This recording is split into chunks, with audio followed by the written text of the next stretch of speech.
رشته پلو یا به قول ما ترکا اریشتاپیلوسه از پلو مخلوطای سنتی منطقه آذربایجانه که این بار با کمی تغییر به روش من درست کن که بی‌نهایت خوشمزه است.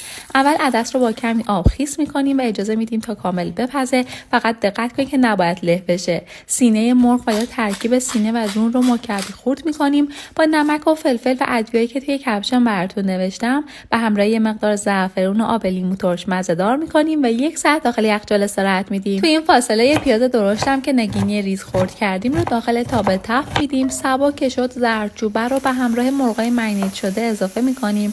همه طرف مرغا رو حسابی سرخ میکنیم و بعد بدون اینکه آب بریزیم در ظرفمون رو میذاریم و 10 دقیقه زمان میدیم تا مرغا کاملا مغسوق بشن. نمکش هم اندازه میکنیم. یه مقدار رب گوجه هم داخل روغن تفت میدیم. رنگش که باز شد با بقیه موادمون ترکیب میکنیم. کشمش پلویی و زرشکی هم که توی آب خیس کردیم رو به موادمون اضافه میکنیم.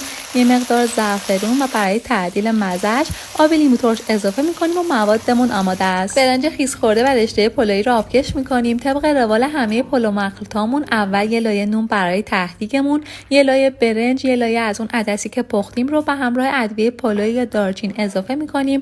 لایه به لایه ادامه میدیم. آخر سر زعفرون و روغن و 45 دقیقه زمان میدیم تا برنجمون حسابی دم بکشه و بعد به شکل دلخواهمون سروش میکنیم. نوش جان.